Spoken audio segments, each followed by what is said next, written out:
is intended for mature audiences. The views and opinions expressed are those of the panelists and do not reflect in any way those of the podcast partners, sponsors, or affiliates. Enjoy. Hi, this is Michael Buffer, and you're listening to the Voice of the People. Let's get ready for Boxing Voice. BoxingVoice.com. What broke him down? Was it just the body punching? When I was hitting him with body punching, I heard him, actually he was crying in there.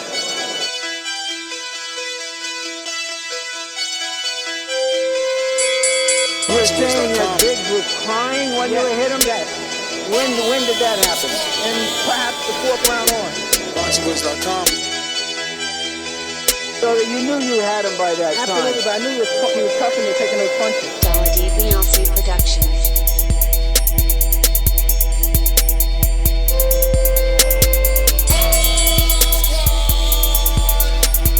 Making woman gestures like, Let's go, champ. It's the champ. Shannon the champ. With the fake champ. With Cali Vitamin Cusco. BoxingVoice.com. I'ma treat him like he's a C+ fighter. I'ma dominate him, a dog this fight. I'm talking about punishment. We're gonna punish you for 12 rounds. Either the referee says you had enough, or you can say you had enough, or you can stay your ass there all night until you ain't had enough.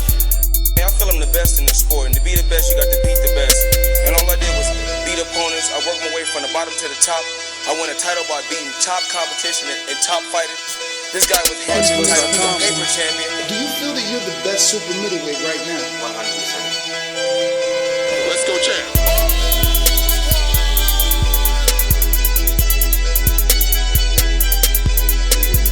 He can bring the pressure. He can box. I'm a true champion. I'm willing to go to his turf in Atlantic City. I'm going to step on him. I'm going to crush him. Y'all can mark my word to this. I'm going to crush him. He's a C+ fighter. I'm an A+ fighter. Come Saturday night next week, all the fans tune in because I'm going to dominate. This guy is flat-footed, he swing wild. I'm not worried about who his trainer is because his trainer can't get in there and fight for him. DENT Productions. BoxingVoice.com.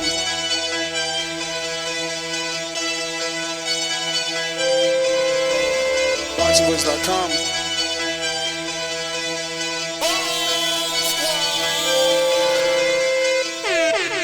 Good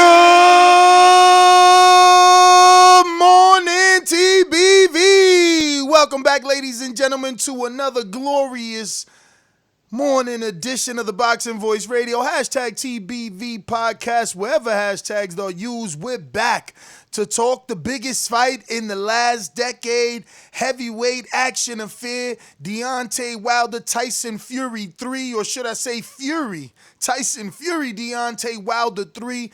Bob Arum has revealed that MGM Grand, the Allegiant Center, the new Raiders Stadium, is going to be ready for this particular matchup, and they have already reserved. They're not just thinking about it. They have reserved with the Raiders Stadium, December 19th, Las Vegas. Are you going? If we are allowed to buy tickets, if it's going to be, allowing us, if they're going to allow us in the stadium, are they doing 25%? Will we have 50% by then? Will we be back at 100? Did they find a vaccine by December? But I think the question on everyone's mind is Wilder even ready for December now that his brother revealed he has a dent in the head from a blunt object? Are they ready? Shelly Finkel also dropped some very, very big new. I mean, it was a bomb. It was a bomb. I'll give you all that. Just remind me to be like, yo, what did Shelly say? But anyway, this is what we're talking about this morning. 1-425-569-5241. Press 1 time. Voice your opinion right here on the Voice of the People hotline. We want you to voice your opinion. I want to know, do you think that Wilder will be 100% for December 19th? Is the bicep going to be an issue? Is the dent in the head going to be an issue? Is it just baloney and he's just playing mind games? What do you think? This is what we're talking about. December 19th, the new Allegiant Stadium in Las Vegas, the Raiders Stadium. It looks fantastic.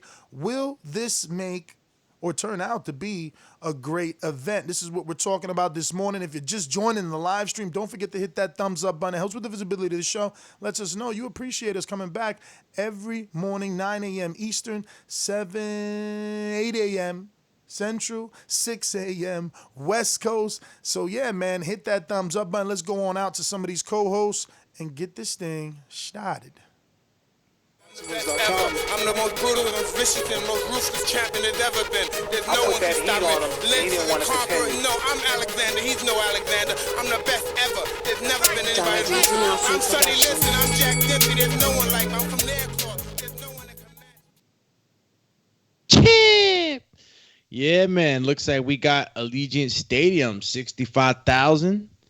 I don't know if we're going to get all those numbers in there. So, be curious to see how many people can squeeze in there, still within the realm, within the guidelines of the pandemic, precautions that you got to take. But I'm excited. Brand new stadium, hell of a fight. The dent in the head. But before we get into it, my man Marioski, let's get it ready, man. It's me, Mario. It's me. It's Mario. And I saw this yesterday from Michael Benson via ESPN. And I read the ESPN article. And there was some interesting things in there. Something like to the extent of Shelly Finkel being quoted saying, my man Wilder's going to start training in August and he'll start making decisions then. That's kind of an interesting comment to me. But we'll chop it all up. What up, Ness? What up, Doomy? What up? Yeah, I mean, I don't think that was how I interpreted Shelly's information. If anything, what Mario was talking about is the fact that Shelly Finkel finally has come out and publicly spoken to someone, and ESPN has quoted him in quite a few quotes. But I think what sticks out the most to everyone, or should be what's sticking out to everyone, is the fact that he is saying that Wilder hasn't made any changes to the team.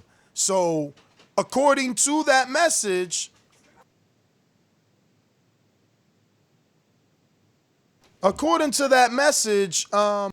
man, Jay Diaz is still here, and we were wrong. Those that thought he got rid of Mark Breland, you're wrong. Everything is the same according to Shelly Finkel, and that's what he meant by, those decisions will be made as to whether or not certain people are returning or new people are coming in. But I think that was the most interesting thing. There was a lot of speculation on whether or not he got rid of Breland, whether or not he's keeping Breland, whether or not Jay Diaz is there. And it seems to be that the entire team is intact. And I don't know. If you speak to Shelly and you're Steve Kim of ESPN and you're asking him about a December 18th date and he's telling you Wilder's going to be ready.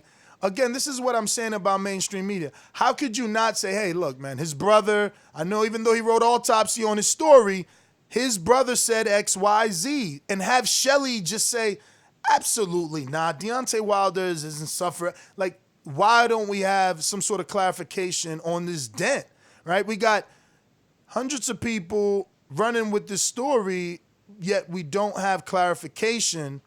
But now all of a sudden we have a venue, we have a date, and I'm wondering, is he going to be available based on all the allegations or the speculation?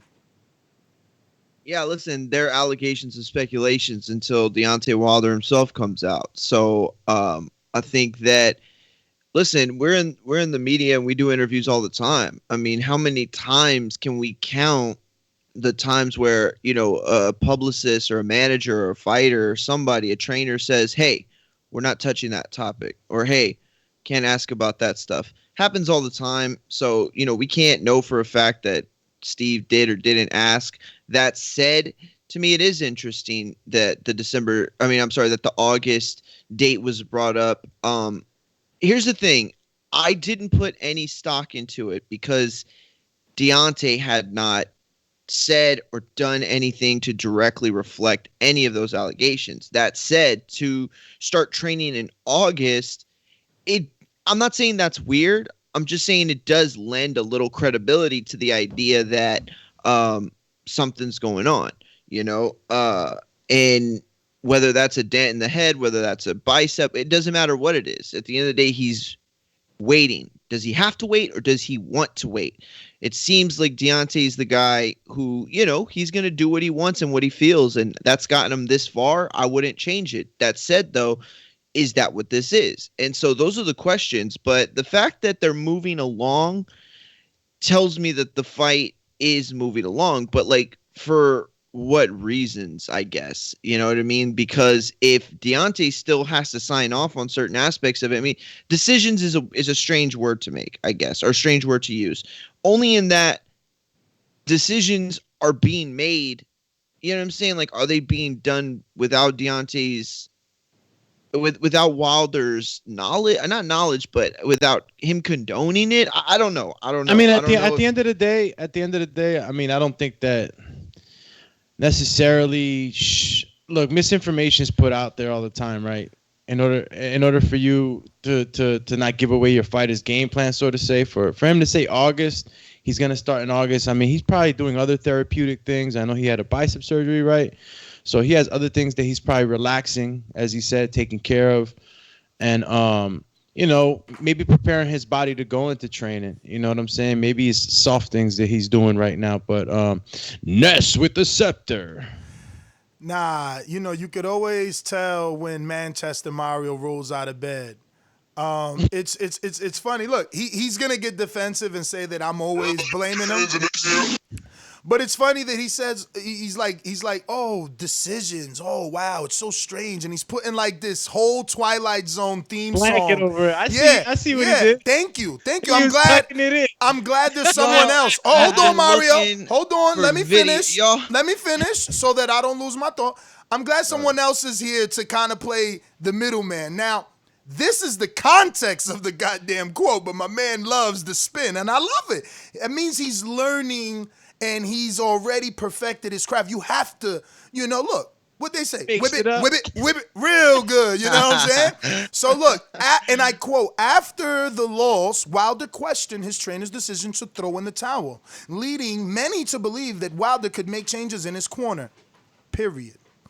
Beginning quote, nothing has happened yet in any direction. Wilder's advisor, Shelly Finkel, told ESPN he's just relaxing. In August, he'll start training. At that point, he'll make some decisions.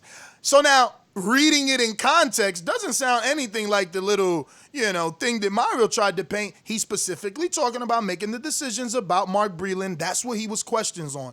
And I repeat, after the loss, Wilder questioned his trainer's decision to throw in a towel. So that's what made Steve Kim ask him about, hey, are there any changes? Who's going to be there? Is Foreman? And what did Shelly say? Nothing has happened yet in any direction. Okay, so now in any directions, what does that mean? Is it trainers?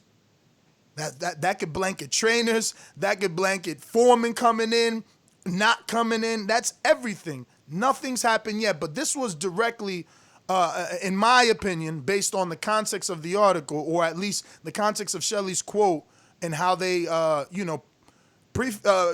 of brought it up. It's like they're only talking about Wilder making those changes that were alleged in the media about Foreman, Breland, where's Jay Diaz? And he's saying nothing's happened at this point.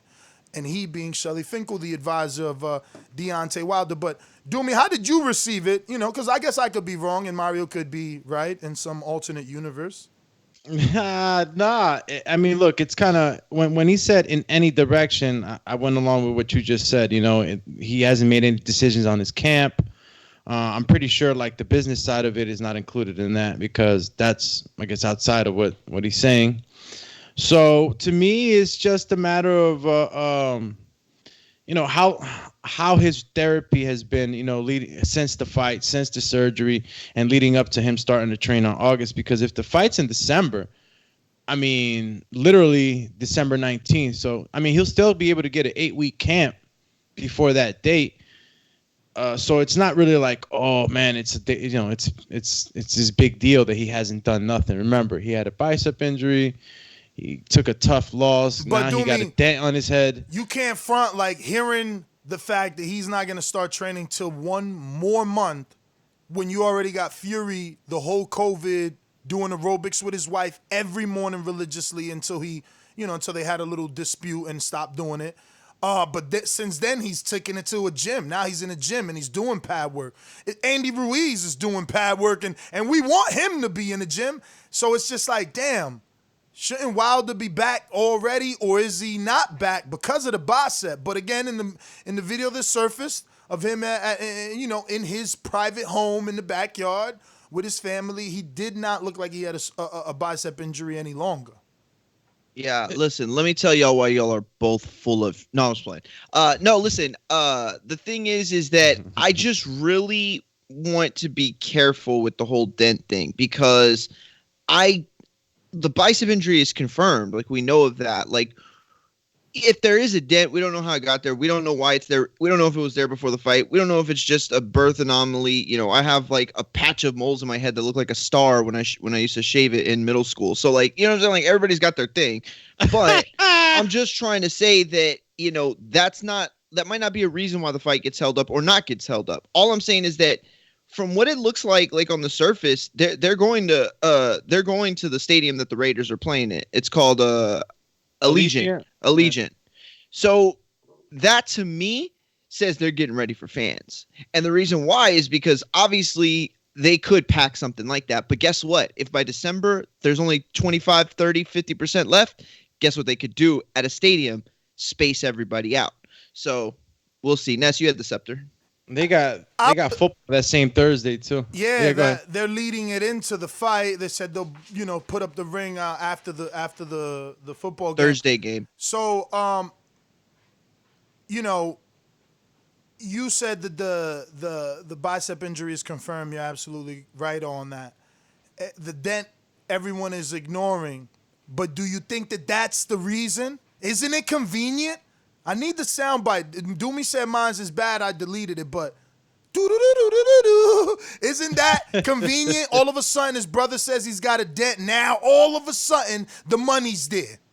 Bob just said, we ain't got the money to put this fight on. We gotta wait for like another country. And he said, realistically, only one country offered an offer. And it wasn't America. Now all of a sudden we're in America in Las Vegas at the Allegiant Stadium, right after, allegations of a dent in the head. It's like, let's jump on him. Let's jump on him while he's wounded. He doesn't want to come out and say that these dents are real. He wants to just let his brother look crazy. Let's jump on him in case they are then. I mean, it's no different than what I said for Canelo to do to Earl. Keep it real. It's not like I'm spinning a conspiracy. I say if Canelo was smart, he would offer Earl a 100,000-seated arena in Texas right now. Obviously, you can't do it with the pandemic, but I'm saying, and you know what I'm saying.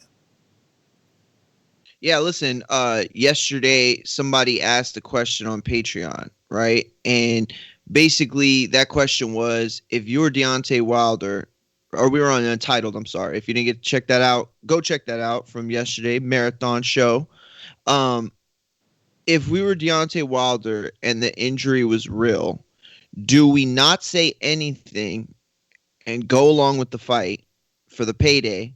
Or do we use the evidence that we have to present our case and not go along with the third fight? Before you answer, think about how difficult that situation is for him. Oh, no, of course. If you reveal or if you admit truth to the dent, you lose your position with Fury. Fury goes on to fight the mandatory. You might never come back. Can never come back. What if the belt changes hands? Now it's political. It's a difficult situation. And again, remember, the last paycheck he received for fighting Fury was $25 million. Like, I can retire for the rest of my life as long as you do not wow out. You know what I'm saying? With $25 million, look, you should be able to get in the franchise of a McDonald's and be good for the rest of your life. You know what I'm saying? So I don't know. But do you risk not getting another $25 million plus upside? It's a lot to think about. Then the mandatory with Dillian White, lot to think about. Yeah, that's the point I was gonna make. So that was exactly what I was gonna say. I mean, is there any way that like the fight, like all right, if the fight doesn't happen with Wilder, let's say that the dent is real and he just hasn't come out. He's got to fight his mandatory, and then that's what I was gonna say. He got to. So the next fight might just be Dillian White, right? if Wilder doesn't take the fight, the next fight got to. But what's the contract say? What if Wilder is injured or suffered an injury? Does the verbiage of the contract state that he gets to postpone? Does it say that he gets to postpone for 3 months? Does he get 6 months? Is it a year before it's no longer valid? Those details are very important. Very important. Yeah. No, they definitely are. But again, it goes back to the whole point. If you're Deontay Wilder, do you shut up and get a payday, or do you tell everybody and risk losing that? Plus, by the way, the only other point I was going to make that you didn't, Ness, was that if you do go along with the fight and you still tell everybody what's going on, well, then now you're just putting a target on your back. Well, actually, kind of did say that with Fury. You're basically giving him a target. If you're saying, yeah, I got a dent in my head right here, guess where Fury's going to aim the entire night? Right here. That's what I'm saying. So that's a bad thing. So if I was Deontay, I mean, you're right. It's probably one of the toughest things any human being can go through to, if these things are legit, to come out, lose position, possibly lose the fight, plus Mario, or to just not say anything. You know what I'm saying? Think about it, guys. This is really short. Like, he was just champ going into the biggest rematch of his life, already telling you he had 5.5 years left. You know what I mean? So is his mind more on retirement? Is he going to take this last fight and walk off regardless? Or only walk off if he loses, but he walked off with 25 million, plus upside. I mean, I guess not 25 again because it's 40-60 split this time, but he's still going to be up there. You know what I'm saying? And if there's a dent, does he pass a medical exam? Like, he has to get licensed. That's to true, fight. too. Damn, Bro, that's exactly what I was going to say. That should have been the title. That should have been the title. Does Nevada give him a license? Because I didn't even remember that. You're perfect. Perfect point. I'm looking at a injury, the one that you spoke about with an elbow to the forehead. The MMA injury with Cyborg's husband? No, that was a knee. So this one's an elbow, and I'm getting a clear picture. Is that from the dude Silva? No, this guy's a Muay Thai fighter. He must have been fighting in a Muay Thai league. The dude I keep telling y'all about that he suffered one too was that Brazilian dude that he had that Bigfoot disease. Yeah, that Bigfoot guy is I know who you're talking about, but I don't remember. Mario, you don't know the dude from Strike Force that went to MMA late and then his head got messed up? I think they call him Bigfoot. Antonio Bigfoot Silva. It's Bigfoot Silva, but I don't remember him catching one of those. Yeah, I remember because Chris Cyborg. His head just looked like dented. He had that giantism thing. So, and it's like, you're right. Like, what after a man has suffered an injury like this, can he go back to the sport and perform? Is he going to get like a metal plate on his head? I just sent you a picture, right, of the guy on the people. As a Wilder fan, I want what y'all saying. Like, I need clarification that he's good. Like, you know what I'm saying? Like, people, I hear people calling in like, yo, Fury cheated, Fury the third fight, and it's like, bro, how we thinking about the third fight without knowing is he gonna be able to perform 100% in the third fight? You know what I'm saying? Because that's a great point. If you got a dent, I'm pretty sure you can't get no license. All right, so the guy that got this dent that I showed you, he had the dent, and I guess they fixed it. And then, so it's one picture where he has it, and then the other one where he doesn't. So I'm pretty sure they can fix it. I don't know exactly how they would repair a dent. Like, when you talk about a dent, I want us to get past this word dent, right? A dent is essentially a fracture, no? It's a fracture in your skull. So let's just call it a fractured skull. All right, so let me give you the definition of a skull fracture is a skull fracture is a crack or a break in one of the skull bones. In some cases, the skull is dented inward, so the fragment of shattered bones are pressed against the surface of the brain. This is called a depressed skull fracture. In most cases, a skull fracture causes a bruise, contusion on the surface of the brain under the fracture. Listen, we got 2 minutes to our first guest, Sarah Fina, former promoter of Big Baby, worked alongside Greg Cohen for over 6 years, up until obviously Cohen went to the federal penitentiary. So I'm gonna go ahead and try and add her, and then we'll get this thing going. But yeah, that is what a skull fracture is. So he has a depressed skull fracture, right? It's a break in the cranial bone. That's So- what they're saying. Yeah. Well, I just want to get into the Allegedly. seriousness Mario of it. wants you Allegedly. to, Mario wants I you to think use that the word allegedly. dent, the word dent is just it comes off as kind of comical. You know what I mean? Let's call it for what it is. If he has a dent on his head, let's call it what the doctors are going to call it. All right, a depressed skull fracture. So he has a depressed skull fracture, and Allegedly, yeah. allegedly, let's say allegedly, right? Or according to the brother. Or according to the brother. So how serious is a depressed skull fractures? I'm going to read something here. Depressed skull fractures could result not only in cosmetic issues, but also potential for further injury to the brain if the fracture isn't corrected. Surgery may be also necessary if the depression puts pressure on the brain or if there's a cerebrospinal fluid leakage. So, I mean, now that I read it in this medical terms and all this just becomes a lot more serious. You know what I mean? And I think it was just because of the wording. And then again, like Mario says, it's alleged, or according to his brother, that he has this. So, him relaxing and not doing nothing, I mean, this could be, the reason why.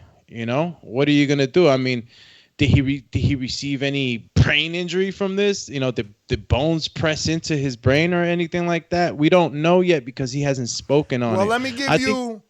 I'm sorry. I always do that. Go ahead. You hasn't spoken on it because I'm sorry. He hasn't spoken on it because he hasn't spoken on it obviously, and like until we hear from what he says and how he feels, we won't get a grip on what really is going on because there's clues that we can touch and pick up, but we don't really know. Go ahead, Nathan. So all I want to add is, to what you're saying, shout out to the producer, hardworking. If you have a severe or depressed fracture, surgery may be needed to help prevent brain damage. This will usually be carried out under general anesthetic. During surgery, any pieces of bone that have been pressed inward can be removed and returned to their correct position. So again, if this allegation is real, we have to treat it as such. And it's like, are you going to be 100% by December 19th? Or is this just Bob Arum, top-ranked Tyson Fury saying, let's jump on him? His brother saying he got a dent? Well, let's finish breaking it. So he has, and it has it's his types of skull fracture. His was like by his temple, right? On the right side where he got punched by the right hand? Yeah, that's what most pictures are looking like. I think it looks like the left side in most pictures. Yeah. Hairline fracture, subdermal depression fracture. Okay. But that being said, Fury is training. Fury is working out, but Fury is still in the UK. It just looks like the world is assuming the travel ban, or at least athletic travel ban, won't be in play anymore. Do you think December 19th is a comfortable date where things with C-19 won't affect this fight? Because I'm just saying, like, we've seen Florida open up first, and then we've seen, Texas and other states, and now they're closing back down. They've gotten huge spikes in cases and deaths. So are you guys optimistic that by December, America will have a better grasp on C-19 and we will see, live action venues, or will they continue? It's scary. Will they continue to close things back down? Like, again, if Texas and Florida are closing back down, isn't Vegas next?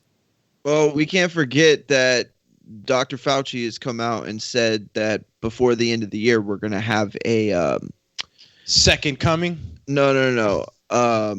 What's it called? Like when you have the cure for it? Not the vaccine? Vaccine. There you go. Mm-hmm. Yeah. He said there would be a vaccine in play and it would be available. So, I don't know how available, and I'm sure that by the end of the year, it's not going to be readily available for everyone. But if there is a vaccine, I'm pretty sure that, those are the people at the top of the food chain that'll get it, people that are making millions and millions of dollars for other people that already have millions and millions of dollars.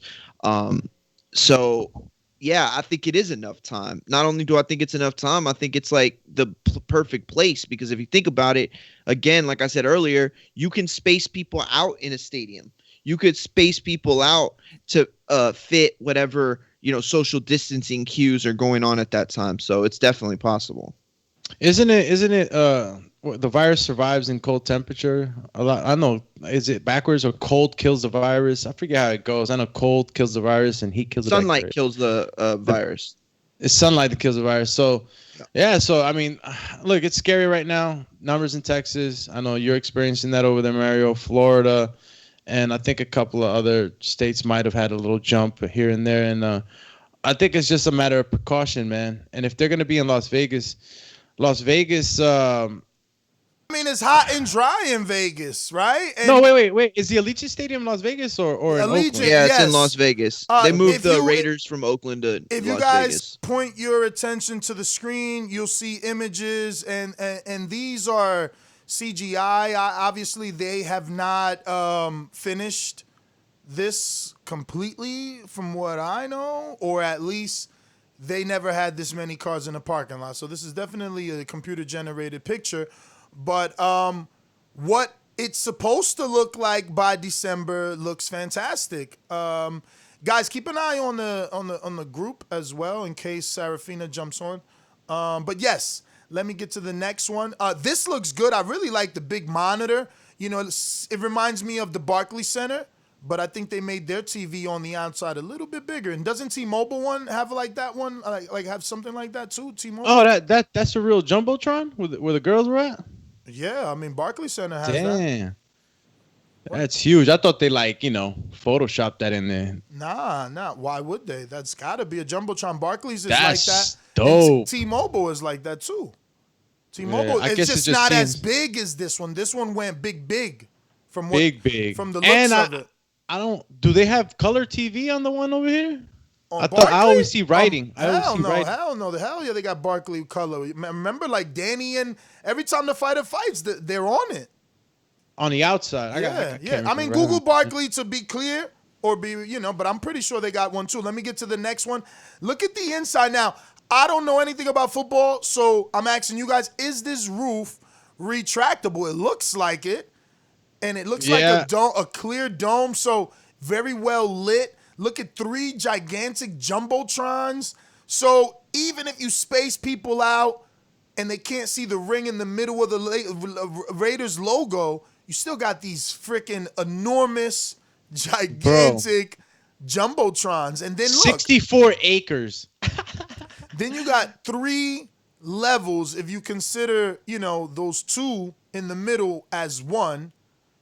It's You a got 10-level 3 dome building too. It's 10 level. insane. Yeah, I'm sectioning it off. You see the main bowl, then there's a middle bowl, then there's the top bowl. But this looks Major fantastic. I hope that Wilder is 100%. So if he's willing to go into this fight, it does happen here, because this will be historic. Here's another shot from lower. The lower, like more off the actual field, but kind of like, I guess, first bowl, back shot area. Obviously, this is all computer generated, but you get the gist of what it would be like in this arena once the gate is open and Wilder Fury fill these seats. The saddest part of this is I've been preaching for 9 years to give me a stadium fight so that we can afford it, and now they give it to me when we can't even buy a seat. It's retarded. It's not fair. Like, this should have been the fight that they had $1,500 seats, $500 seats, and $25 seats. And this whole thing should look like this, if not with more, when Wilder Fury fight a third time. But we have a pandemic now. But, I mean, if they went the $10 route like Canelo, right? Like, you got all your high-priced tickets for your ballers because they're going to be on the floor. They're going to be on that turf down there right around ringside. But then that first bowl, you can see this first bowl easily being, once you start getting to the second bowl, not in the actual second bowl, but like once your back is getting closer to that second bowl, you could see that being $150 seats. You can see anything, in that first row being $150 because look at all the turf you have to make more expensive seating closer to the ring. So you can start putting people at 100 in the first bowl. Then you want to go 50-75 in the second bowl. Then you could do 25 and 10 in the rafters. You know what I'm saying? Like, damn. Man, they need you to do this pricing. See, this pandemic destroyed this fight. This could have been the biggest fight. I mean, if Canelo could put $50,000 at $10 in Texas, what in the world would Deontay Wilder and Tyson Fury do, bro? Let me see if there's one more picture. And this is an air drone shot, obviously also generated, but it's beautiful. Like, I miss Vegas now. I hate Vegas. Y'all know I've said it, but they got me locked down so long. I'm starving for travel right now. Like, I need travel like I need to eat. You know what I mean? So I'm looking at this and I'm like, yeah. Look at the mountains. I'm loving it. All I could think is that Khalifa Kush that I could only get there. And look how small T-Mobile looks compared to the Vegas Stadium. That is T-Mobile. For those that haven't been to Las Vegas, where you see that gold bowl in the right, that beautiful bowl that looks very small enough to eat cereal now, that's T-Mobile. So this Allegiant thing swallowed it. It's like 2 times the size of that. You know, I just wish we would have been able to have this fight at full capacity, you know? Well, I don't know. I mean, I wouldn't give up yet. I think right now it definitely seems unlikely, but I think it seems unlikely because of everything we've experienced.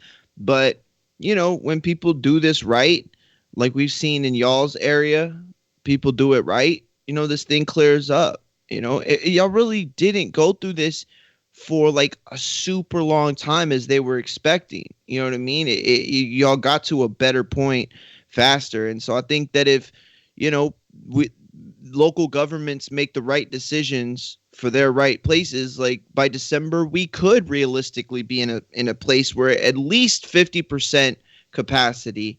You know, but listen, I'm there with you, bro. I'm looking at these pictures and it's like, damn, I hope. That's a TBV 25% capacity. That's a TBV appreciation night, champ. You know, because like I'm going along with like, all right, what else is happening in Vegas? You know, what else is open? What are the policies right now? And right now the hotels are open. What would happen? Right now the hotels are open at a 25% capacity in the casinos. Is it 25? Okay. And we haven't heard of any spike ups in numbers in COVID and anything like that. I mean, I'll Vegas specifically. In Vegas specifically, because if they have it on the wraps, I mean, there were some states that just had everything on the wraps, you know, especially when it first hit. So, like, there's just some areas that the numbers are just lower.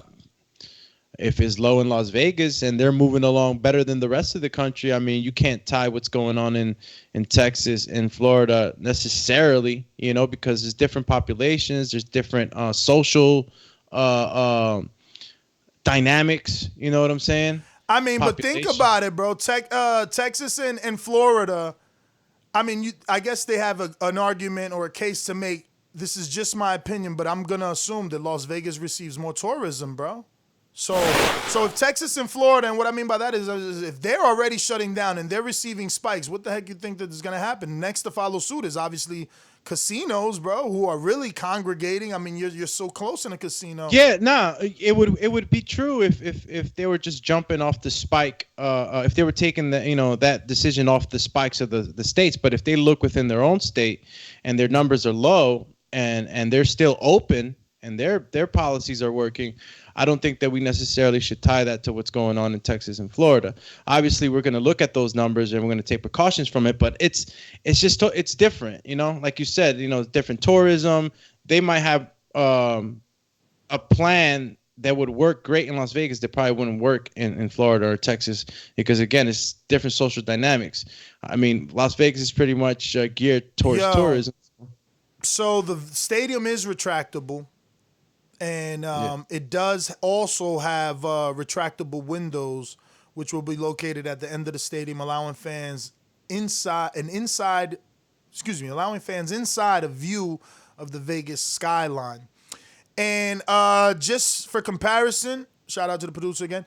The Klitschko Joshua cheapest ticket was $50, and they had a big stadium. You know what I mean? So there you go. Klitschko. Yeah, and if being open, retractable. That's a lot better, especially. Well, I don't know what's going on in Vegas, but out here, they're letting people eat outside dining. They're still not allowing people to come inside. So the stadium being able Which to is still retract and open crazy up, though, right? Because they let you inside to use the restroom. Yeah, like but I guess if you're a patron of the restaurant, you get to use the restroom. Which is fine. I mean, you're not gonna have like a bunch of people bunched up in the bathroom, so I get it. But in Las Vegas, whatever you have, you could be leaving it in the restroom. You understand? Oh yeah, that's a good point. I mean, at the end of the day, you risk that anywhere you go. Yeah. Anywhere you go, even going to the store and getting a gallon of milk. If you're not taking that super precaution where you got the gloves, you touched the gallon of milk, you went into your car, you wrapped your gloves in, you threw it in the trash bag. Listen, a lot of people are not doing that. You know what I mean? I'm not saying. Oh yeah. A lot of people are not doing it, so it's like you could catch this crap anywhere, man. You could catch it anywhere. The fear of being inside is just like, I don't care. I'm gonna just take the precaution, eat healthy, live healthy as possible, and try to take some of the measures that the government has given us in order to stay safe. But like, bro, I shook my neighbor's hand the other day. Like, so what? You know what I'm saying? I wash my hands like 30 times a day anyway. Yeah, I mean, listen, I'm not shaking hands. Probably won't for a while, but it's like if you're shaking hands, it's not like that's the death sentence. It's like if you're not washing your hands, like, listen, you could do whatever. Well, I can't say you could do whatever where you can't be next to somebody without a mask, but how many you could touch anything, and then I don't know, like how many times to take a piss? 6? Like 5-6 times at least. I'm washing my hands, champ. Right? Yeah. So it's like besides that, you're washing your hands all the time. I'm washing my hands every time I come in. I'm in the sink. Like I'm washing the dish. I'm doing this. I'm always washing. That's what I'm saying. This thing has changed us. Like 9/11 changed the way that we travel forever and for always. And this is definitely, I think, changed the way that people look. Like, bro, like you're telling me that if I'm within 6 feet of somebody and they're talking, they're basically spitting in my face. You know what I'm saying? Like it's never dawned on me to think about it like that. And then after I started thinking like that, I'm like, man, I don't want to be I don't want to be next to nobody now. Yeah, like, you know what I mean? Like, have you seen the close-up slow-mo of a sneeze? When yes. And the way it projectiles outward, like yeah, it's like a buckshot, bro. Dude, that's been happening forever. Yeah, forever. Like it's not like it's not like, oh, you have to stay 6 feet because COVID produces the strongest snot ever. Like that's, you know what I'm saying? Like that's like, always the way it was. Yeah. It's like, whoa. It's like, look, the transfers of germs and all that stuff has always been there. I think that, like, I guess what the scariest thing about this is that, the vaccine's still not around. So it's like, it's not like anybody could just catch it and be all right.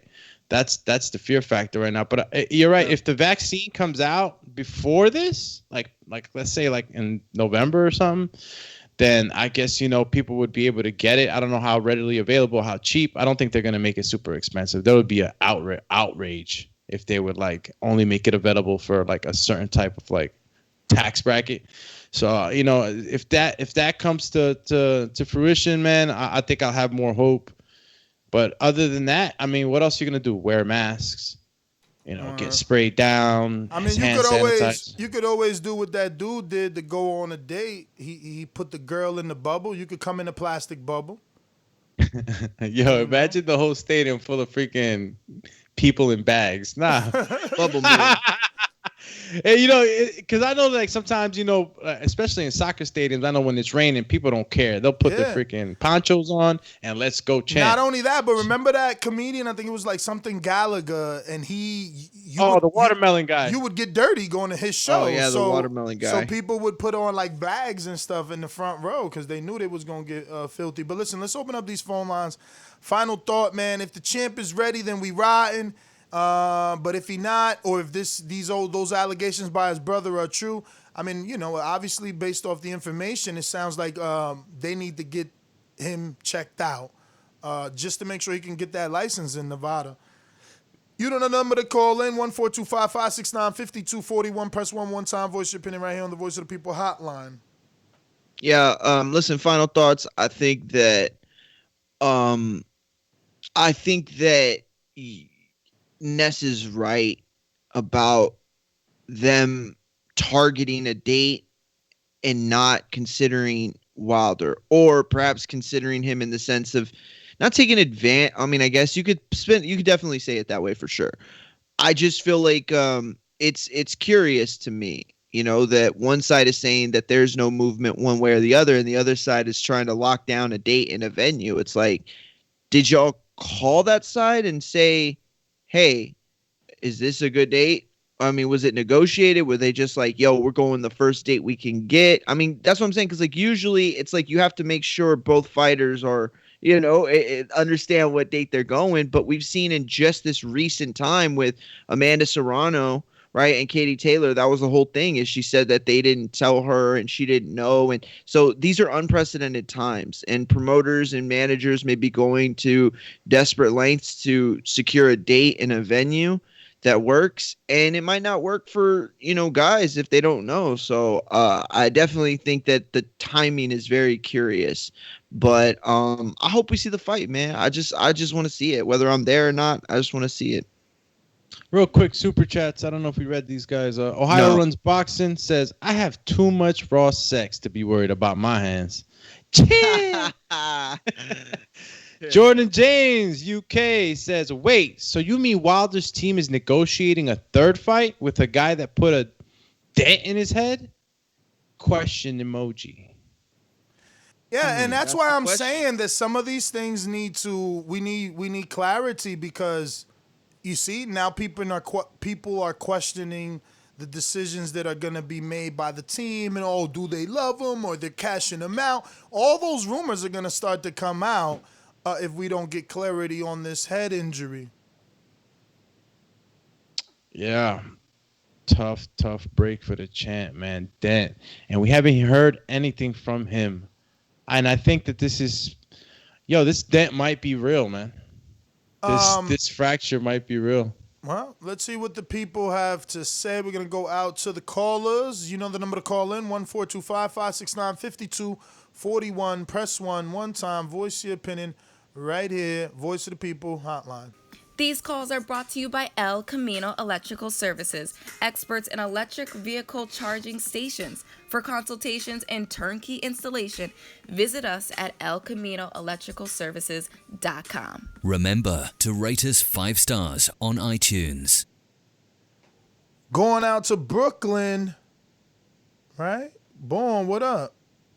Hey, yo, listen, man, I'm very mad at Block Talk. Yo, what happened yesterday, man? I got on. Nobody was saying nothing. I couldn't hear nothing, man. Yo, Ness, give me 10 seconds because I got a couple of questions, right? I don't know. I got to go check back to YouTube and see what Big Baby was talking about. Heard he was talking about somebody fed him something. I heard on the internet talking about he never ate, he never took steroids willingly. I heard you had Shannon Briggs on. I know 4 hours. I know it's crazy. I'm getting back to that. Is there anything going on tonight? Any boxing going on tonight? And number 2 is, yo, listen, brother. Listen, man. This coronavirus thing is real. Yo, give them cats $25 million each, and let's get the fight on, man. I just want to see the fight, yo. Give Fury 25. Give Deontay Wilder 25. Bob got money. Dudes got money. Let's get the fight on. Don't worry about that. Let's just see what it is, man. So, again, shout out to the producer. Remember that not too long ago, it was revealed on May 21st that Deontay Wilder was amongst 69 names applying for Nevada Athletic Boxing Commission license. Yeah, I remember that. And Wilder was one of them. So again, maybe there was a dent and it's already healed along with the bicep. Maybe the brother didn't know all the information. Well, he got a bionic head now. He gonna have a metal plate. I mean, I don't know, bro. I mean, until we get clarity, we're left with speculation. We're going to. Yo, real quick, to answer Lid's Low, we are going to be here tonight for a live fight That was chat. King Born. Oh, that was King Born. I'm sorry. I was looking. I thought that number was Lid's Low. That's why I had it in my head. Yeah, to answer King Born, we are going to have a live fight chat tonight for the top ranked fights. So definitely join 8 us, and p.m. we will Eastern. have that time for you very shortly after I look it up. Yeah, I think it's 8 p.m. Eastern, right? Is it? Okay, good. Let me Yeah, I double thought it check. was, but I didn't want to say until I saw for sure. This is on ESPN? Yeah, my office got Yeah, it already on the ESPN. And let me see here. Looking like 8 p.m. Find it. Eastern. Boxing at Yeah. 8 p.m. Eastern. Jose Pedraza versus Mikel Lespierre. Oh, it's on? Gonna be a fight, Yeah, bro. it's back on. We're going to Caesar. Caesar. They called you the most underrated caller yesterday on Untitled. Caesar. Imagine if he didn't have background noise. He'd probably love you. Yo, sorry about the background Nah, noise, bro, y'all. you don't gotta apologize. Honestly, I understand everybody who's at work. You at work. I'm just happy you chose us. You know. Yeah, man. I mean, my day isn't complete without TBV, man. That's facts, man. But yeah, man. Honestly, I think if the situation was that serious, I think Wilder's team would pull the plug. I don't think that they would put him out there and risk that. But then again, we all know Wilder as a prideful man, you know. But at the end of the day, it's gonna be up to him, bro. But you know, nothing was gonna happen without clearance from the doctor anyway. You know what I'm saying? So I feel like that comes. I mean, if the fight happens, it's because he got cleared. There's no other way around it. Basically it. But yo, man, thanks for another great show, guys. TBV for life. For sure, man. Don't forget to go catch that 4-hour plus Untitled. It's litty already on very high numbers. Yo, Wow. nah, Yo, yeah. Real quick, the fights tonight do have Jose Pedraza and Les Pierre match that we're supposed to get rescheduled, but definitely need to join us because Albert Bell is on the card. Elvis Rodriguez fighting Daniel Murray. That's going to be a really good fight, I think. And Robisi's Ramirez is going to be on He's taking all there. his rematch, Robisi. So Yeah, he's with fighting Gonzalez. And so they had to pay Adon too. Shout out to yeah, Adon. so yeah, it's gonna be a great card. I mean, to me, there's only one fight where I don't really recognize either guy, and the rest of the card has at least one, if not two guys that should make good matchups. So definitely join us for sure. You've seen Jose Pedraza versus Tank and Beltran. You've seen Pierre versus Maurice Hooker. Albert Bell we just seen on Top Rank before the pandemic. You know, let me see. Elvis had on the show. Elvis Rodriguez we had on the show. De lo mío dominicano. Stand up. Listen, this kid so far. You know I don't back Dominicans, but so far, so good. Dedicated. Been in the United States since the career started. Training with Freddie Roach. And did I say dedicated? Because that's what he is. Okay. So, yeah. Look, they got him on the B-side. They trying to play my mans. I swear that must be ESPN messing up because he's a top-ranked fighter. Ain't no way he on B-side. Yo, look who's back. Kingsley, I bet. He back. I bet. I bet you get that butt bet whoop. back. I bet you back to get your butt whoop. That's But he hilarious. won. He won on the last one. Remember? He did. He upset somebody. You know what I mean? So he got I bet it's scheduled out the wazoo. Okay, I bet it's fighting on July 2nd and December 28th and 29th. Somehow my man got 3 scheduled on BoxRec. Like he's heavily sought after. You're lying. I ain't lying. He's heavily sought after. I gotta go look at that. I gotta look at it. Bro, now. he's a heavyweight. He's 6'4", and they're getting him. Yo, it's the heavyweight division. They trying to get him going. But by booking him with 3 fights in a row. Yeah. Yeah. Nah, he probably. I mean, how tough was his last fight? Crazy, Yo, don't forget that James Kirkland did it even though he couldn't do it, but they tried to do it, remember? But technically, okay, yeah, but that's what I'm saying. They didn't do it. No. Yeah, bro, you're right. No, Mario. They did do it. The problem was that dude that Triple G knocked out, what was his name? He got famous for knocking out James Kirkland. Ibushi. Was it Ibushi? Nah, you saying it wrong. No. But you know, it sounded like You that. know, I know who you're talking about. The guy that knocked out James Kirkland in that freak knockout and then went and lost to Paul Williams. And got starched by Gennady killed him in by Monaco. Gennady, I yeah. think Gennady took his Gennady soul. starched him. But Took his Williams beat him soul. first. That was Williams' last fight. Yo, is that Robsy? What? Robisi Ramirez? Yeah, fighting Robisi's on it too. Yep. Mm-hmm. What's up? It's on some No, It's a good card, bro. Do me.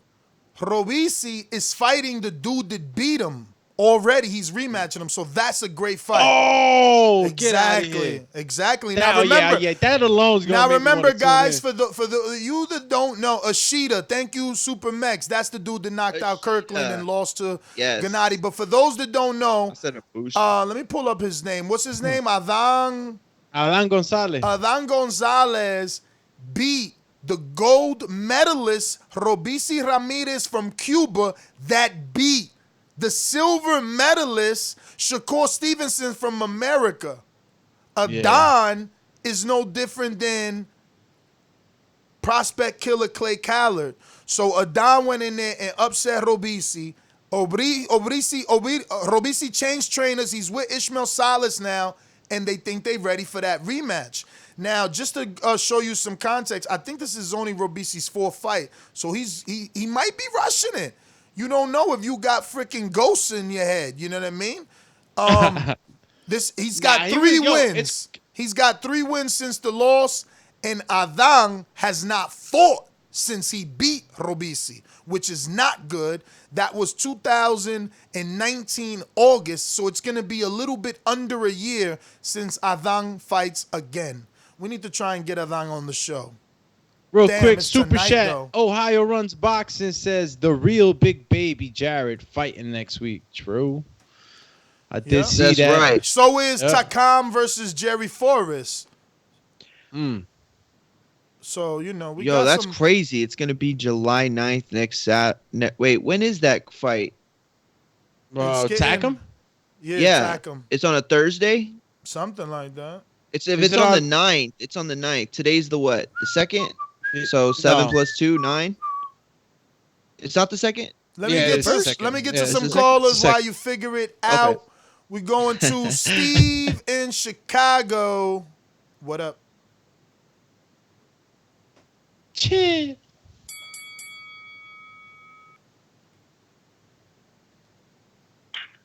Yes, I sent some this list. Oh, I'm sorry. I just seen that now. All right. Let me get out to. I feel like we haven't heard from Steve in a while. Like, nah, he talked yesterday. Like his calls. He talked yesterday actually, but we'll go. It was probably when I dropped off. We'll go to Izzy in Oklahoma. What up, Izzy? You checked out that Tulsa card? Yeah, I looked at it. I'm trying to get a hold of somebody and see if it's public or if they're going to do the bubble thing. Because I'd like to go. And that kind of goes into the same thing. One thing about this Las Vegas stadium, I just looked it up. It costs almost it's brand new. It comes out right at the worst possible time. And I'm assuming the politicians that push for it, the taxpayers that paid for it, the investors that paid for it, want to do something with it. So even if you put it at a third capacity or whatever you can do, I'm assuming that they're going to want that fight because it did well at the MGM last year. So earlier this year, I should say. And I also want to give a congrats. I think don't quote me. I don't know everybody that well. I'm new here. Relatively, but I think Supermex had a baby, so I want to shoot him a congratulations. I saw that on Facebook, so that's my call. You're a good dude, Izzy. Yeah, congrats to Supermex. He did have a little girl, bruh. Congrats, man, for real. And Izzy, man, that's a great point, bro. I didn't even think of that. You're right. I mean, we don't even know if the football season is going to be a full football season. I mean, they're already talking about shortening the season. I know that they're probably not going to even have a I mean, they're going to be missing out on home games, and they got to recoup those finances. And just like Ness said at the top of the show, one of the most expensive fights in the last 10 years, probably ever. Izzy, according to the producer, no fans for you. It's going to be outdoors in the middle of the city. So outdoors, baby. Let's go, champ. That's right. We're going out to New Orleans. You know how these bitches is in the sport. Total disrespect. Kid has no class, no style at all. I'm a gorilla, I'm a dog. I'm a dog, I'm a gorilla. The smartest thing you can do is to stay away from Derek. It can't be the boogeyman if I'm chasing him. You want to bet on? You can bet 100,000 on that. Let's bet $1 million. Easy. Let's bet $1 million. Yo, can y'all hear me? Yes, sir. Hey, good morning. Questions are: do we believe the fight is gonna happen? About the stadium, right? Yeah, because the pandemic and all that still questions over that. I think with the time frame that didn't happen and the pandemic pushed it back, I do believe the fight will still happen. I think they're gonna just test it with the pay-per-view odds and what they get from it.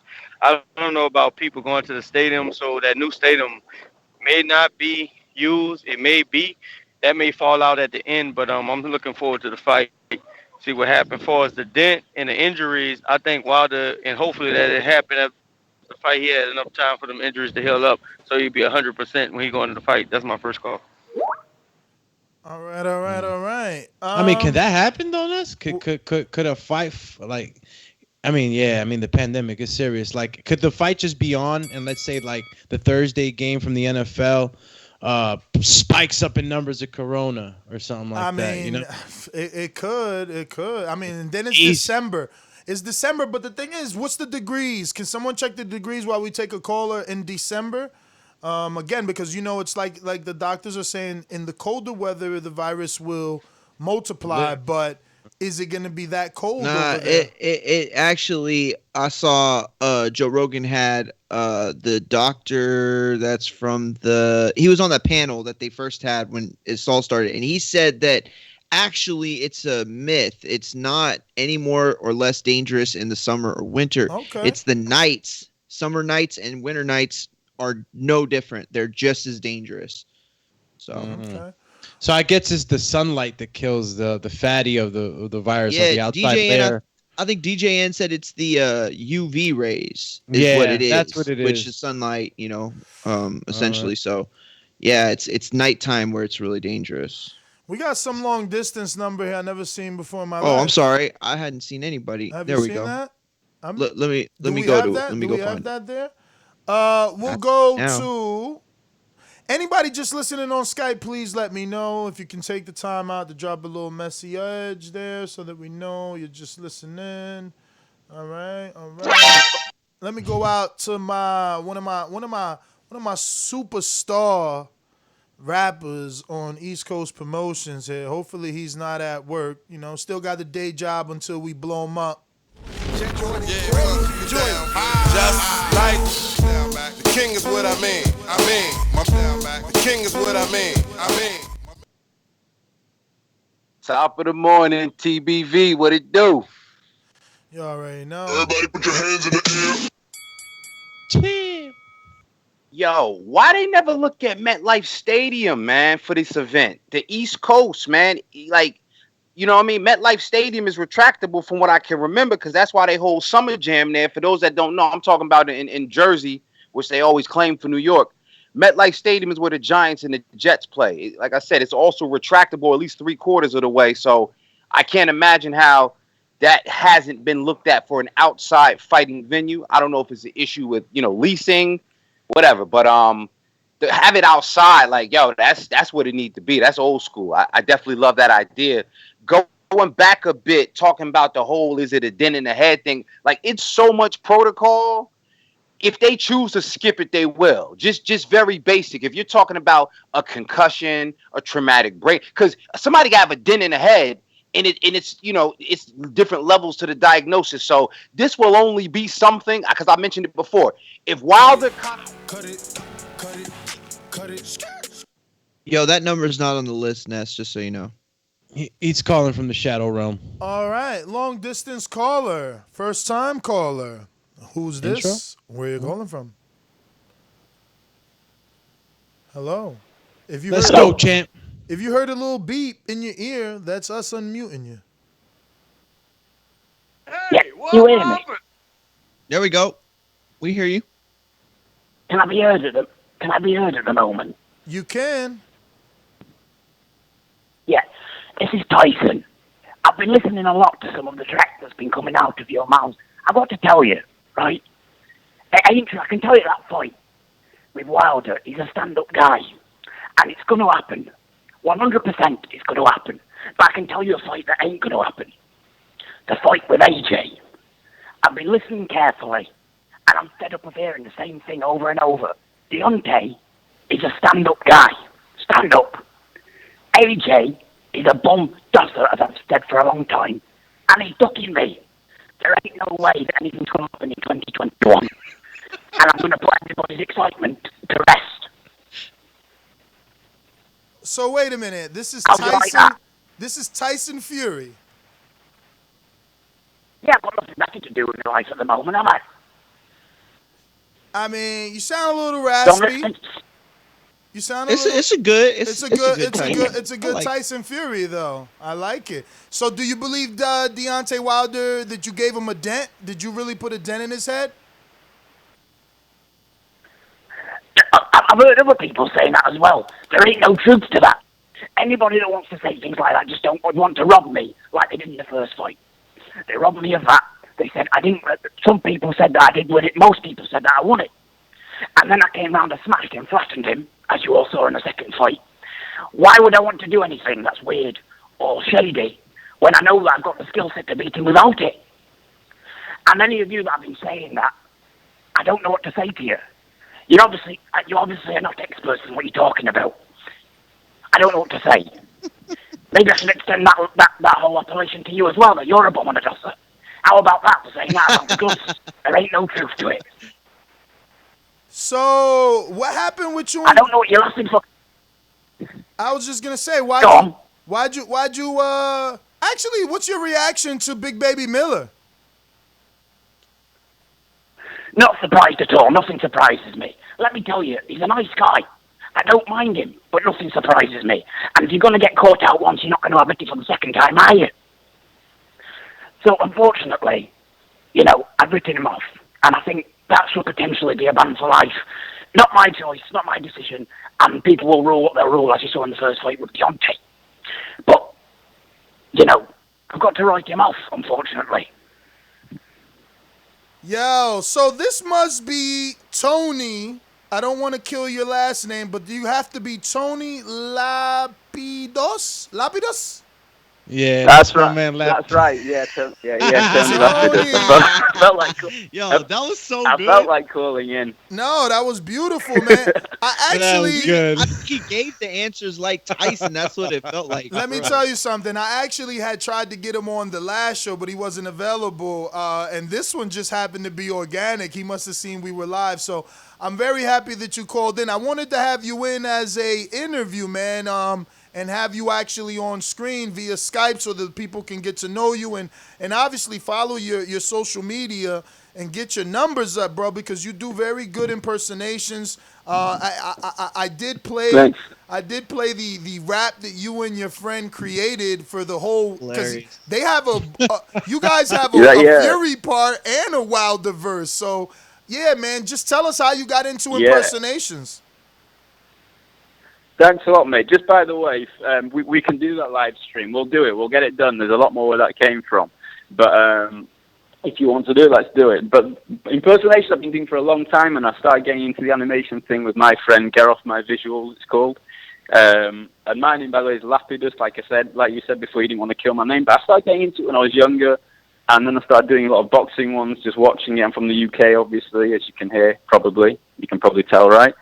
And Tyson Fury, we just decided to do like an animation rap for Tyson Fury, and we're going to do another one as well for the third fight.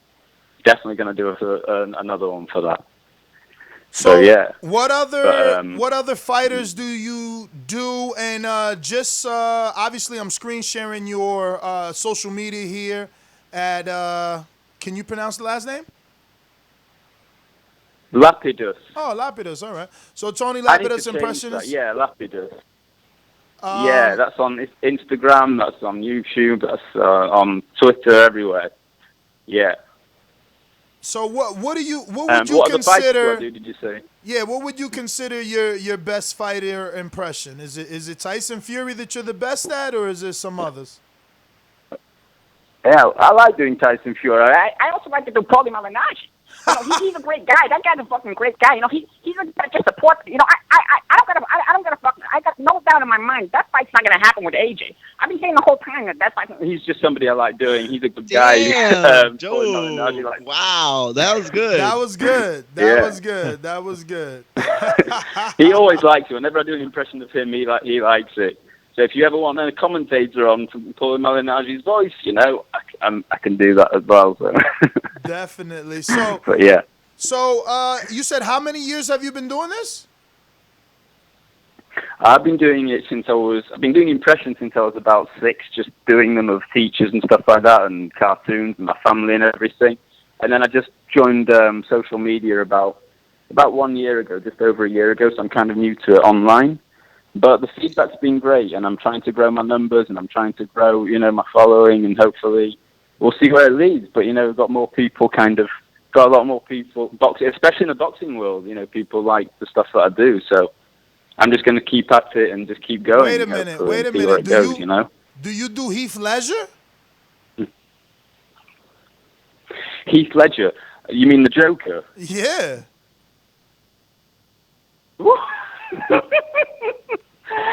When you ask me if I do an impression of Heath Ledger, it's not going to come across as so good on the phone, but I most certainly do it. The first sign of trouble with this corona, these so-called civilized people, they'll eat each other. It doesn't... Oh, he killed it. Look at it. Beautiful, Tony. Tony, man, I really hate that we couldn't link up the way that I wanted to have you on the way, but we will reschedule you. I'm going to get to some other callers. Please give out your social media, YouTube channel, IG, everywhere they can follow you. Those were fantastic, brother, and we can't wait to get you back on. Thanks a lot, mate. Looking forward to it. Yeah, Tony Lapidus impression. So that's Tony Lapidus, Lapidus, Lapidus, IDUS, sorry. And just a quick shout out, if I can, to a guy, Z, who told me to do this. That was a great idea, so I'm really happy, and hopefully we'll link up and we'll do it again. So it's Tony Lapidus impressions all over Instagram, Facebook, Twitter, YouTube especially. So thank you. Thanks for having me on. Thank you, brother. Keep grinding, champ, because you sound good, man. You're doing a great job. Who does the visuals, Tony? Yeah, Tony, shout out your guy that does the cartoons. Yeah, because he's pretty good, too. Yeah. 100%. He's amazing. He's very talented. He's called Get Off My Visuals. He's on Twitter as well. He's on YouTube. He's on Instagram. It's Get Off. That's G-E-R. Like Get Off, like Get Off. Yeah. OFF, I think. My Visuals. You guys should check him out, and if you can give him a shout out, that'd be awesome as well. I already followed him, man. That's good. That'd be awesome. That's awesome. Thank you very much. Thank you. No problem. We enjoyed it, Tony. All right. Thank you. Yo, real quick, super chat from Z. Did he have you going for like half a second in the beginning? Nah. For like 2 seconds, I was like, wait a minute. This might not be a joke. The thing is, I knew because I was trying to set it up. I wanted to prank Ya, so I wanted him on the other show we did like a day ago. But the thing is that the ideas always pop up organically. So I hit him up like 7 in the morning. Luckily, he's from the UK, so it worked. But he was busy, so he's like, "Yo, let's just do it another day." And I was like, "All right," but never got back at him. He must have seen the show and just called in. So it worked out perfectly because today's a Tyson show as well. So you said Z.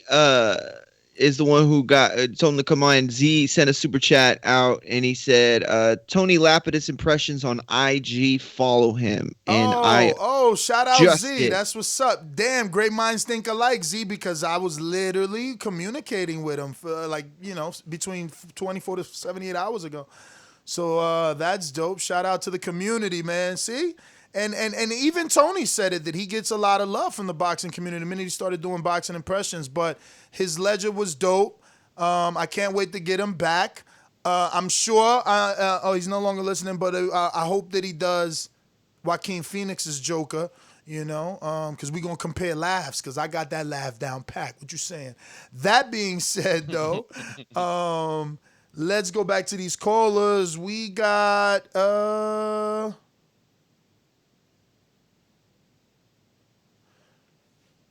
Sid in Orlando. What up?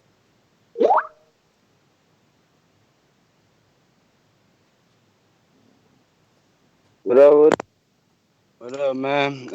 Everybody need to like the video, subscribe to the channel, and join Patreon, even if it's for $3. Hey, man, good thing on y'all show or whatever. But as far as that stadium, if they get people and they get it popping, I'm buying a pay-per-view regardless or whatever. And as far as that dent or whatever we gonna call it, I feel like we can't trust his brother word. We can't feed off the dent and what it's going to do or whatever. I'm about ready for Wilder to speak up and say something. He mad quiet or whatever. Let us know something, but I don't got much to say, man. That's all. Wait, did y'all just hear Sid invite us to his house for the pay-per-view? That's what I heard. I'll make the barbecue, so it's all good. Yeah, I heard you got the formula for a perfect barbecue, champ. Yo, check this out. Check this out. This is his impression, and it's not over a phone, so I wanted to screen share and, show his talent just without it being over a cheap 1-bit phone. You know what I mean? Tyson Fury, some 48 hours to go before the much-anticipated fight with Deontay Wilder. How are you feeling? Any fear? I'm feeling perfect. No fear whatsoever. Absolutely none. I'm looking forward to knocking Deontay, that big dosser, spark out by the Gypsy King in my hometown, Las Vegas, baby. Do you think that Deontay's explosive right hand is going to cause you any problems in the second fight? Well, it didn't work for him last time, did it? Because he managed to knock me down, but then I got up. I get knocked down, but I get up again. They're never going to keep me down. Never. I rose up like a phoenix. And I do. Yo, that phoenix. That I rose up like a fit. That was spot on, but spot on. He quoted Chumbawamba. Yo, he even did the little Tyson dance. So I just wanted to show his work, man. Everybody's out here grinding. It's also COVID, so who knows if he's taking this more of a full-time approach. So yeah, man, support him if you're into impressions and like that funny stuff. Going out that to Tyson Fury rap got me though. Going out to Majimbe.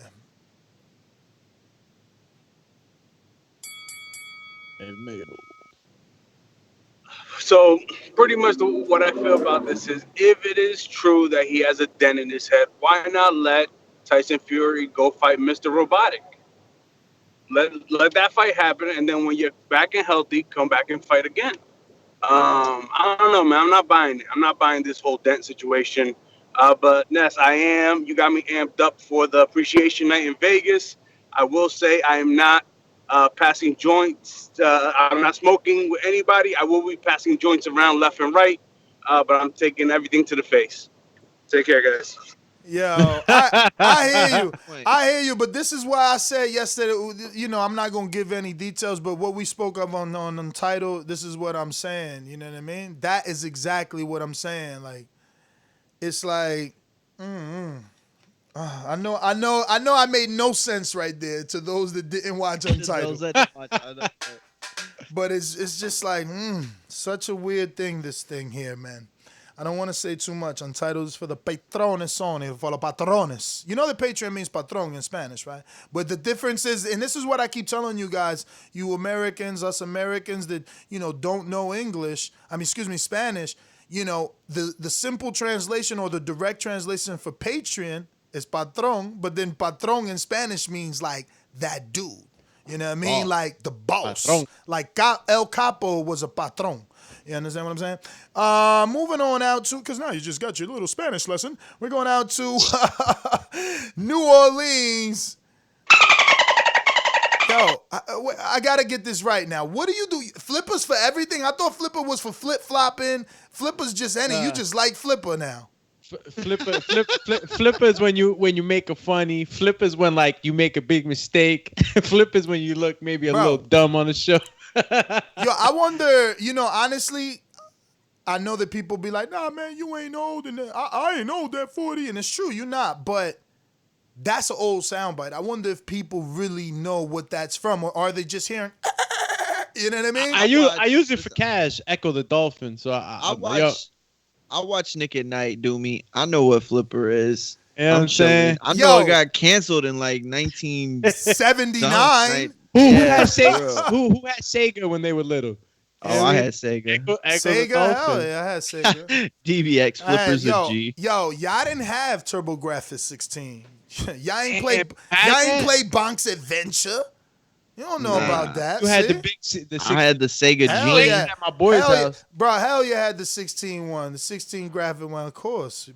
Yo, listen, TurboGrafx 16 was the first 16 graphic game out there. Then Sega and Nintendo just swallowed them because they're the bigger. But TurboGrafx, and then that Bonk's Adventure was tough, man. That was their first game. It's like when I hated that game. It's like when Nintendo made Mario, so that was their mascot, like kinda. I hated that game for one reason. Why? Because when I was little and shit in elementary school. Oh, they used to call you that because your head big as hell? Yo, just one kid. Because growing up, like in elementary school, it was a thing. Like battles on ragging on each other. It was a thing. Like, yo, he about to spark you. He about to rag on you. And then like people would go back and forth joking, bro. When he called me, I was winning too. He called me Bonk's everybody went crazy like bro. Bonk's stood with me till like 7th grade. Damn. I swear to God, and it's like only a couple people could say it. You know what I mean? I get hella mad. Yo, real quick before I go to the next call, a quick reminder.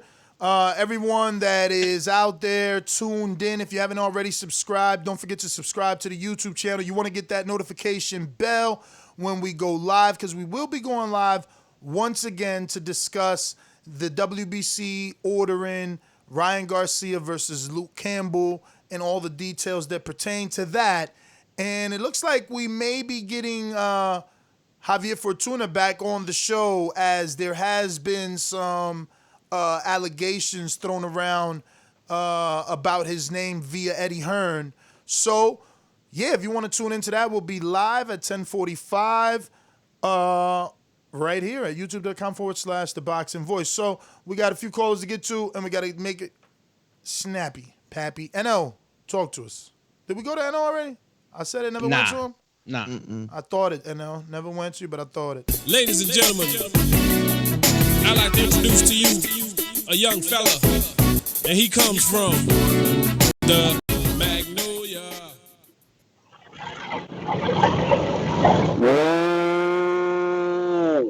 I'm an audio sound. I'm in a truck. You good? Sound check. All right, cool. Look, Ness, this the question I got for the chat and the panel.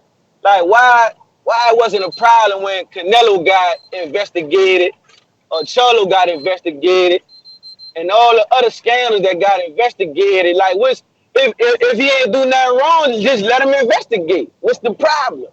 Like, why everybody so fucking butthurt about this shit? I don't understand it. Like, can anybody answer that for me? Go down the list. I really don't know what you mean.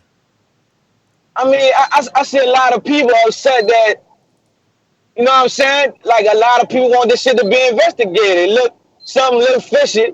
Ain't nobody had a problem with Harrison wanted to investigate this shit. But that's the thing. Harrison wanted it. We need Wilder to come out. Right now we haven't had Why you need Wilder? Why you need Wilder? The same reason, look, because Ness, do the glove look funny? That's all I'm at. Do the glove look funny? They do. Let's investigate. They do. Let's investigate. If he didn't do nothing wrong, we gonna find out the truth, right?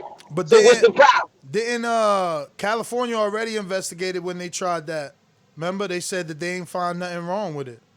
Then, man, but look, what Mauricio Sulaiman was supposed to be in the room. Video shows that he wasn't. Man, look, bro, I don't know. It need a full investigation. I mean, the issue is if we want an investigation, yeah, there's other ways to get it, but you see, Harrison made the accusation. Tony Harrison made the accusation against the commission. You know what I'm saying? So that sparked the commission to have to defend themselves. Right now, it hasn't been Deontay Wilder. You know what I mean? And the piece of information that we do have that does make it, interesting, and what I feel like, this is why, like, a Rayfield should be calling someone, and Steve and them guys that in the positions of power in media need to be trying to hunt that lead down and make someone say, someone has to corroborate what Marcellus said. I need someone to say, to back him up. Yeah, like, because like with the whole autopsy word and everything, I think it really like put a stain on what he was saying. Exactly. And like people are looking at him like a clown. And that's why I said, when I covered it, I said, look, there's a lot of people laughing at the grammar, but you could be frustrated, passionate, emotional. That's exactly what I said. He could have been emotional when he wrote that, and we're not gonna throw out what he's saying based off a poorly placed word when we understood what he meant. You know what I mean? But that being said, he still said what he said. So it's like someone in the team needs to back it. But I feel like for the writers in power, because we're covering it, all of the community is covering it. But the writers in power are not, right? The Iolis, Rayfields and stuff. And my thing is, they have that ability to call Shelly and get an answer. They have, because look, didn't I just say? Shelley's his advisor, no? Isn't he like his legal advisor too? Yeah, he's his legal advisor. But if Steve Kim calls him and says, Shelly, Deontay Wilder's brother is alleging this, what's Shelly gonna say?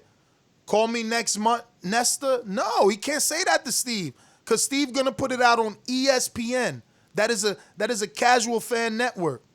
Major. You can't do that. So you can't just keep saying, next month. Look, they got a quote from Shelly. But why they didn't ask that? Or did they ask that? And are we getting an article where he talks about that? But so far we haven't, and that's my issue. I'm being told next week, next month. I can't get the answer I want. I want answers.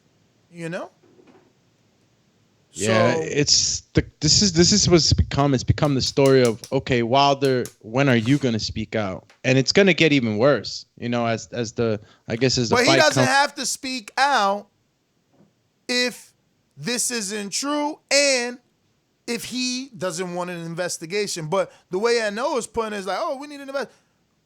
Well, then the way we got others is by the team filing. You got to file to the commission to have this reviewed. It's no different. You think maybe this stuff is being handled in-house, that something might have bad happened, and in order to protect, I guess, the integrity of the sport? We suggested that yesterday, man. We suggested that yesterday, that, silence could mean that they may or may not. But again, we're breaking news that they're talking about December 19th in Las Vegas.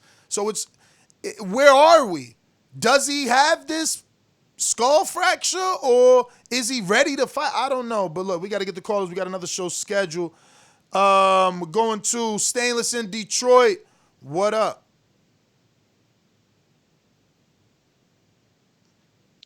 Cheers.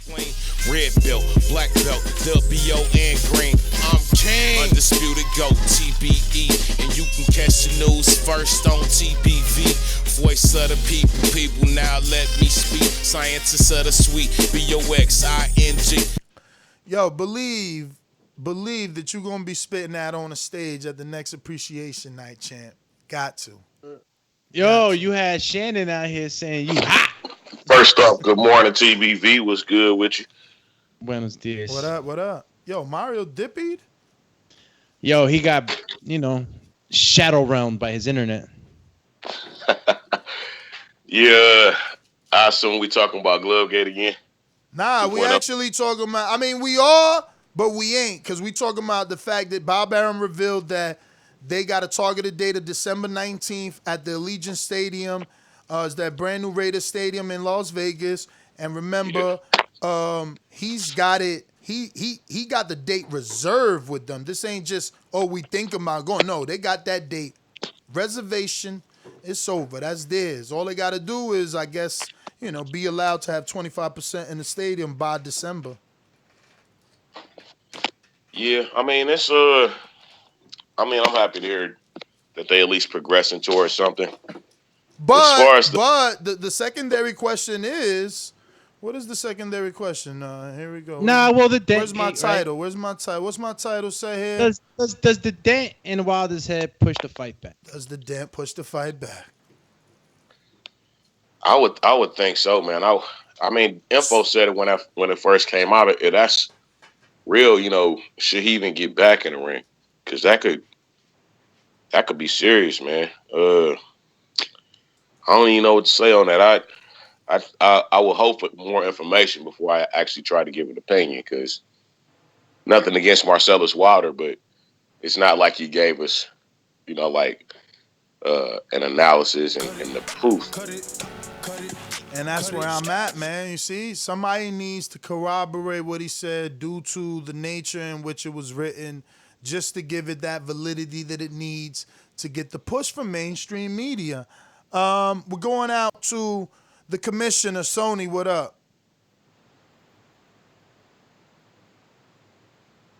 Chee. Sony, just listening on Goody. Yo. What up? Yo, good morning, TVV. What's good? Buenos dias. Good morning. Blessings, brother. Hey, yo, the Tyson Fury and Wilder fight, I like the idea of it being in Vegas. And even if it's 25% capacity, I feel like that'll help. I don't think they will put out a plan like this if they didn't expect it to be like some type of percentage of some type of seating. So I think they're just looking to get any type of money value they can. So I'm looking forward to it. And I think that fight will go on at least as long as they can have some type of capacity in there. All right, peace and love, TVB, and everybody out there. All right, brother, enjoy your day. We back at 10:45. That was Sony. We got Jorge, right? No, that doesn't say Jorge. That says Joe Rogers. Joe, what up? You gotta unmute, Joe. Get over here! Going. It does say Joe Rogers. There you go. What's up, brother? Hi, Ness. How are you? Hi, brother. Yeah, I'm fine. going, First thing first, okay. Is there any more videos come to me today? That video the other day was a disaster. Champ. I'm in a shadow room with that one right now. I just want to say that if Wilder's got a dent in his head, surely people more serious than Marcellus Wilder would be coming out and talking about it. You'd have the commission, or you'd have Shirley Winkle or something. Not Marcellus Wilder, surely. I'm with you on that, but that's why I wanted, the big mainstream media guys to ask the question. He's still got a brother out there. Like, what would happen if Angela Jolie's sister was out here saying radical things? You know what I mean? Like, oh, my sister has a dent in her head that she suffered on her last movie that she doesn't want to tell anybody. Like, yeah, you're not giving Marcellus his credit, right? That's what they're not doing. Yeah, if it would be somebody else, it's like, yo, he's Deontay Wilder's brother, but he don't mean nothing. Yeah. And it's like, no, that doesn't work like that. That's his brother who's with him all the time. You never not see Deontay with his brother. So if his brother is saying something, there has to be some truth, or you as the person in the power seat in the media, you have to do your job to find out, is he all there or is the story true? You know what I mean? Like, we doing our job by talking about it at capacity. You know what I mean? Like, we are talking about it every day, and if it's not us, if we do another topic, the callers want to talk about it. So it's like, True. It's up to mainstream media, man. It's up to those. It's only a few too. Is Steve Kim is at ESPN, Kevin Iole is at Yahoo. You know, maybe they're asking them not to talk about it. You know, they get censored. So I don't know, brother. I don't know. Huh? I don't know. Let me go to Elijah. Hello, can you hear me? We do. Loud and clear. So yeah, you know, if I go and get an X-ray, and then I come back and say I got an autopsy, like, are you gonna believe me? Like, no one's gonna believe a drug cheat. He failed his last test, and then Wilder's team hit it. So he's not credible source. The fact is, Wilder needs to come out. But isn't Wilder the guy that says, "I run my operation. I'm in charge of my operation. I'm the king of my team"? If you run your operation, then surely all these BS shits that's coming out, you must know about it. And for him to not come out and speak about it says volumes. The guy is a bitch. There's no other way to put it down. He's just a bitch. He took a loss, and look how he's changed. When Dominic Brazil lost, took his Instagram down. Everyone said, "Look at this bitch. Look at this." When AJ lost, he held it together. Champ, man, how many you gonna drop? You know, you let him drop one, he get a little overzealous here. I mean, nah, my boy went Croydon on you. You gotta, you know, I'm letting you get your freedom of speech off, but you killing us with the foul language. We're going out to Boston. Jared, talk to us. Yo, what's going on, guys? How y'all doing tonight? All good, Pretty good, champ. Yo, so question: why is the fight not being considered for the UK? I mean, the way these C19 rates are trending in the US, man, we all gonna be locked up in the house again by the end of July. I mean, I feel like in one of them big ass soccer stadiums in the UK. I mean, it's obviously the obvious, bro. What I've been saying for years, and people been calling me a UK hater, but it's just the truth. You know, even though their pound is more, but their pay-per-view is not. We make more money over here. Bob has said it. It's not just me. Bob has already come out and said the UK isn't an option. It's not an option because of the finances. You know, you can't go to the UK and then sell us the pay-per-view on primetime unless Wilder and Fury are going to stay up all night till it's 9 p.m. over here, which would be 5 hours ahead over there. You know what I mean? And it's not. Oh, that's right, because of the time difference. Damn, that's basic. That's basic. I should have thought of that. Yeah, the time difference. You're right. I'm thinking.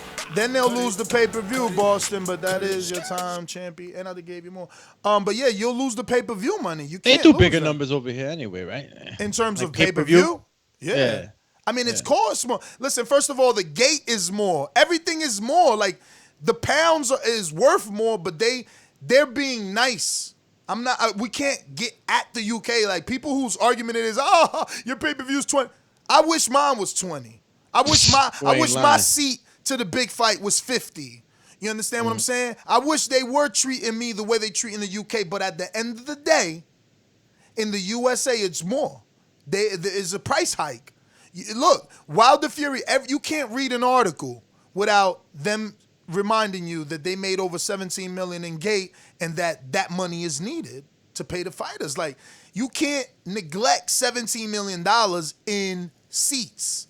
And now we're talking stadium. If we could get the stadium full capacity, put that $17 million, then add in all the $50 seats that you could do in all them other bowls. You know what I'm saying? You're going to kill them. You know, I seen it on the chat, but I was gonna say this too. How does that even work with UCOD or whoever suspended his license? Fury's gonna have to go apply. For everybody who's in the chat saying he don't gotta, like, all he gotta do is apply, and then he'll suffer whatever consequences or any ramifications or any allegations that UCAD might have from whatever farmers and anything like that. He's gonna have to, you know, if the UK is an option, which his promoter is saying that is not due to money. It's just that simple. Big Nick, talk to me. Let's start. Oh, you come to me this? Yes. Yo, listen, yeah, man. I just want to say shout out to TBV. to be honest, anything I'm going to say is nothing to do with the show. Actually, it's more to do with just the fact, man. Just people. Can we kind of keep our language down to a minimum, man? The swearing and maybe some of the references that we're using. Don't want to get Nez and TBV flagged again. So that's just my shout, man. Just remember that. Just try and keep curse words out, and if not, keep it just down to a minimum. And that's my call. Good looking out, champ. Yeah, it'd be hard for us, man, when they do the little shadow realm treatment on us, you know? Which is strange. I think when you get to a certain level, maybe it doesn't matter, because I told you I fell asleep to, like, the URL rap battles. Yeah. Bro, and they go ham on there. Like, they ain't holding nothing back on there. Boomerang, J-Mac. Mac Attack. Yo, can y'all hear me? Yep. Loud and clear, champy. It's funny, the people on the stairs, and you just hear that accent consistent. You got one that just called in talking about keep the swearing down. He just need to tell him and his little crew that they get in and start disliking the video and reporting the video and stuff like that. Tell his UK veterans to lay off of that, because I think they got a lot to do with the flagging as well too.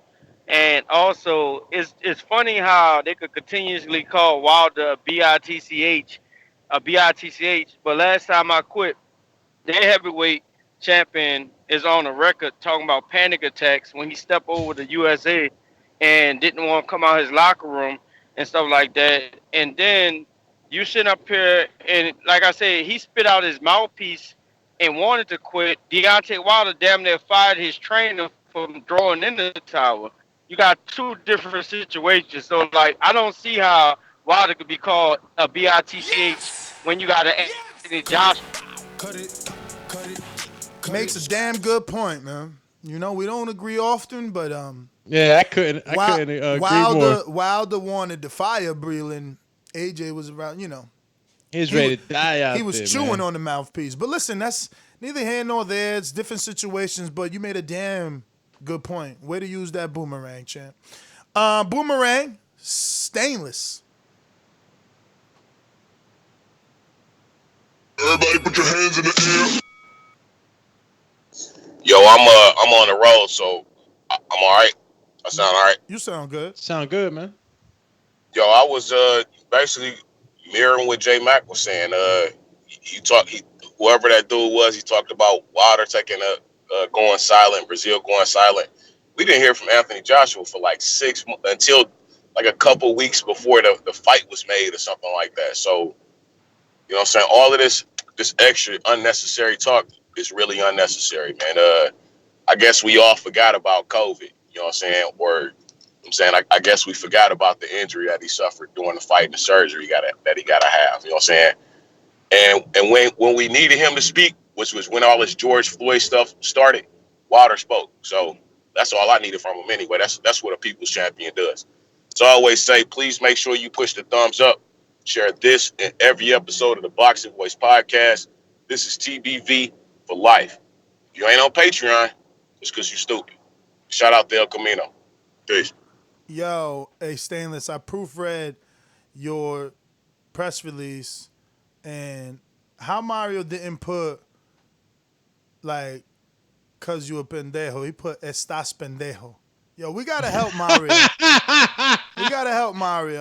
I left it there too, cause it's like, yo, what? Like, he's kind of on that fake Mexican side of stuff. What's up with that? I never noticed that until I'm noticing that. You know, it's like, whoa. His Spanish. I thought my Spanish was bad. My Spanish was bad. I mean, I thought it. But damn, I'm looking at Mario like, okay, we need to help old boy out. But that is everyone. We're gonna take a quick intermission. Obviously, we went later. We're supposed to be live right now. We're gonna take a quick intermission, and we'll be back with the next show. So I will reschedule that for 11 a.m. Peace. Chip. Yeah, man. We coming right back at you up the middle, shovel uppercuts. Make sure you hit that notification bell, YouTube family, so you know we're going live every time we are. You know we throwing shows out there all day, every day. And if you want to come join us on the Patreon family, we had a good show, Untitled, last night. You know, Untitles are always fun, 4-hour shows. And we talk about a whole bunch of stuff. You know, we get to know you. You get to know us. Got the boxing bar Saturday, so that's going to be cool this weekend. We got a couple of, new developments, across the board on boxing bar, so I'm excited for that. And $3, $5, or $15 Patreon will get you in there, man. And if you do the $15, I guarantee you will not be disappointed. I mean, cents to each day for the amount of content that we give you. I mean, I got a pancake butt right now for how much I sit on this seat. But I love it, and I'm here with you guys, and we appreciate your support 100%. So if you can't, support us through those avenues, a thumbs up always helps. A shout out always helps. Tell a friend to tell a friend. We appreciate you guys because this is what we do for a living. All right, peace.